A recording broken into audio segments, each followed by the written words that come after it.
मेरे प्रिय देश के समस्त नागरिक बंधुओं, मैं आपसे निवेदन करता हूं कि इन जैन समाज के लोग, जैन समाज के बनिए झूठ तो बोलते ही हैं, मगर जैन समाज के मुन्नी भी झूठ बोलते हैं।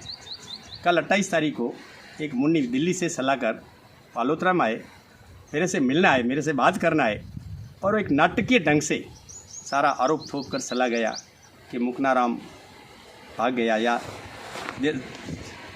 भाई मैदान से हट गया, जबकि वो मैदान में आया ही नहीं। मैदान में आने वाले आदमी होते तो वो बात करने आए थे, वो रुकते, 2-4 दिन लगते, मगर इस तरीके से उनकी एक साजिश थी। मैं आपसे एक निवेदन करता हूँ कि मैं अनूपदास जी महाराज का अनुयायी हूँ। अनूपदास जी महाराज ने धरती माता को बसाने की बात लिखी है। आज वर्तमान में धरती माता दुखी है, इसके बारे में काफ़ी लोगों को जानकारी नहीं है। कुछ लोग ही जानते हैं, मगर इसके ऊपर पूरा रिसर्च नहीं हो रहा है। मैं आपको ये बात बताना चाहता हूँ कि जैसे हमारा शरीर बना है, ये सभी को मालूम है कि हमारा शरीर एक जल की बूंद से बना है। उस बूंद से हमारे शरीर में हड्डियाँ, चमड़ी, नाड़ियाँ, खून, मौज, सोचने समझने की शक्ति बनी है। उस बीज में जो ताकत थी, बीज में एक जीव आत्मा थी, आत्मा में परमात्मा थी। संत लोग उस परमात्मा की खोज करते हैं, उसको आत्मज्ञानी कहते हैं। वो सभी आत्माओं का अनुभव करते हैं।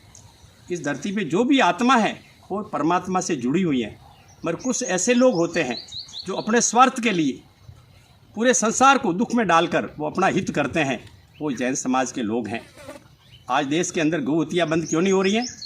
इसके पीछे क्या कारण है? आज देश में अपराध क्यों बढ़ रहे हैं? आज देश की कार्यपालिका, न्यायपालिका, विधायिका और पत्रकारिता भ्रष्ट क्यों हो रही है? आज देश में नाना प्रकार के अपराध बढ़ रहे हैं, देश में तस्करी हो रही है, आतंकवाद बढ़ रहा है। इसके पीछे क्या कारण है? ये सारा का सारा सट्टा अब हम खोल के रखेंगे। ये जैन समाज के बनिए जो है, ये दुनिया को धोखा दे सकते हैं, मगर अनूपदास जी महाराज को और अनूप मंडल के भाविकों को धोखा नहीं दे सकते। हमने कोई स्वार्थ से काम नहीं किया। हम तो ये चाहते थे कि आमने सामने बैठकर ये अपनी गलती को स्वीकार कर दें कि हाँ, वास्तविकता में हम कुदरत के साथ खिलवाड़ कर रहे हैं। अब इनका सिट्टा साफ होगा, अब इनका पर्दाफाश होगा। हम एक एक बात दुनिया के सामने रखेंगे कि देश में गौ हत्या बंद क्यों नहीं हो रही है, देश में अपराध क्यों बढ़ रहे हैं, जातिवाद में झगड़े क्यों हो रहे हैं, दलित लोग हिंदू धर्म से अलग क्यों हो रहे हैं, दलितों के साथ अपराध जुल्म क्यों हो रहा है, ये आपस में ब्राह्मणों और क्षत्रियों को क्यों लड़ाया जा रहा है, आज हिंदू मुस्लिम सिख ईसाई क्यों लड़ रहे हैं, आज हर घर में भाई भाई बहन भाई माँ बेटा और पति पत्नी क्यों लड़ रहे हैं? इसके पीछे क्या कारण है? क्या सभी की बुद्धि भ्रष्ट हो गई? नहीं, इसके पीछे एक बहुत बड़ा षड्यंत्र है। ये धरती माता, जैसे हमारा शरीर बना है ऐसे ही ये धरती माता बनी है। ये धरती माता हमारी ही तरह बनी है, हमारी तरह जीवित है, इसके अंदर जीव आत्मा है। इसी से ये सारा सृष्टा चल रहा है। इस धरती के अंदर जो जुल्म हो रहा है इसके बारे में काफ़ी लोगों को जानकारी नहीं। जैसे हमारा शरीर बना है, तो जैसे ये हमारी हड्डियाँ हैं, जैसे ये धरती माता के पाड़ इसकी हड्डियाँ हैं, ये जो मिट्टी है धरती माता का गोश्त है, ये पहाड़ है, ये नदी नाले धरती माता की नाड़ियाँ हैं, ये समुद्र धरती माता की ओजड़ी है। और जैसे बदहजमी हो जाती है आदमी को और उसका हाजमा बिगड़ जाता है तो उसके शरीर में क्या हालत होती है, इसी प्रकार ये समुद्रों का पानी खारा हुआ है, ये भूकंप आ रहा है, ये धरती के ताण की बीमारी है, ये तूफान धरती के दम का रोग है, ये ज्वालामुखी धरती माता की हड्डी में कीड़ी नगरे की बीमारी है। इस प्रकार ये धरती माता दुखी हो रही है। इतनी बड़ी खोज करने वाले एक संत आज इस संसार के अंदर इस प्रकार की खोज की, उस संत की बात को लेकर इन लोगों ने मजाक बना दिया, इनके ऊपर किस्सा उछाल रहे हैं और घटिया किस्म की बेहूदी भाषा का उपयोग कर रहे हैं जैन समाज के लोग, और नाना प्रकार का वीडियो निकालकर वाहवाही लूटना चाहते हैं।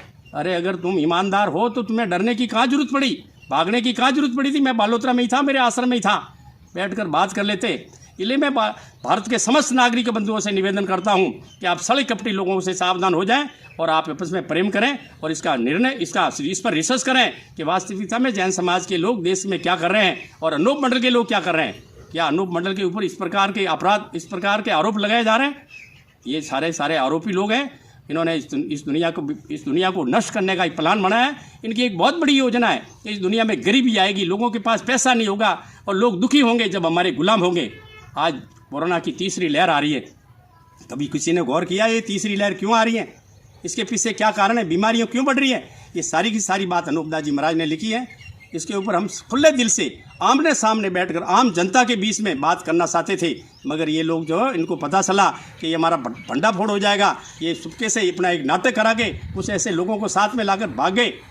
आज मैं भारत के समस्त नागरिकों से निवेदन करता हूं कि आपको जागरूक होना पड़ेगा और इसके ऊपर जांच करनी पड़ेगी। और सरकार को भी इसके ऊपर निवेदन करता हूं कि सरकार गौर करे। सरकार को ये सोचना पड़ेगा कि आज अकाल क्यों पड़ रहा है, बीमारियां क्यों बढ़ रही है, और ऐसी भविष्यवाणी की कि ऐसा संसार के अंदर आएगा कि पानी तुलकर बिकेगा, अनाज के दाने गिण में बिकेंगे और बदसौबत होगी, आदमी को मार के आदमी खाएगा। इतना बड़ा बुरा वक्त आएगा। तो ये भविष्यवाणियों की है, इसके पीछे क्या राज हैं? जब पानी नहीं होगा धरती पे तो संसार बसेगा कैसे? ये ऐसा एक षड्यंत्र है।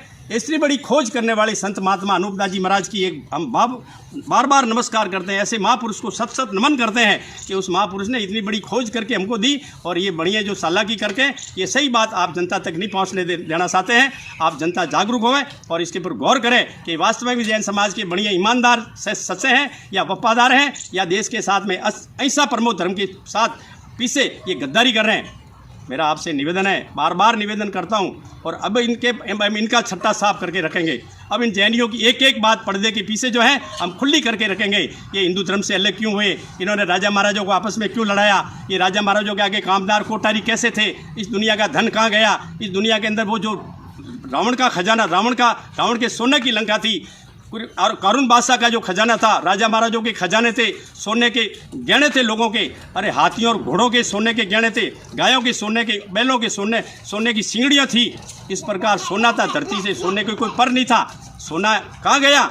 इन लोगों ने ऐसी एक चालाकी की, ऐसा इंद्रजालिक विद्या से, एक काफिर विद्या से, एक राक्षसी विद्या से, और इस प्रकार से इन धरती के साथ खिलवाड़ करके ये दुनिया का धन कहाँ ले जाके छिपा के रखा है। अब इनका एक एक का सट्टा साफ किया जाएगा। आप जनता जागरूक होवे, और हम सरकार से भी निवेदन करते हैं कि सरकार ये जो भविष्यवाणियों पर गौर करे कि जब पानी तुलकर बिकेगा तो ये सरकार की ड्यूटी बनती है कि जब पानी नहीं होगी तो आप जनता को कैसे पालोगे। इसलिए जनता और सरकार इस पर अध्ययन करें और ये अनूपदास जी की बात पर रिसर्च करें, और अनूपदास जी की बात पर अमल करके इसको बताएं तो इस संसार को बचा सकते हैं। ये तीसरी लाइन आने वाली कोरोना को भी रोक सकते हैं। नहीं तो ये दुनिया को मार देंगे और हमारे पास कुछ नहीं होगा। हम आपस में लड़ेंगे और लड़ते रहेंगे, और ये लोग आपस में एक होकर ये साजिश करेंगे। इतना ही कहकर मैं आप जनता से निवेदन करता हूं कि आप जनता मेरी बात को ध्यान से सुनें और इस पर रिसर्च करें। इन बड़ियों के जाल से बसें, इनके सल कपट से बसें, और आप जागरूक होकर इनकी जांच करें। और मैं आपसे निवेदन करता हूं, आपके हर पर्सन के उत्तर में, हर काम के लिए और हर जानकारी के लिए हाजिर रहेंगे, और हम जवाब देंगे। जय धरती माता।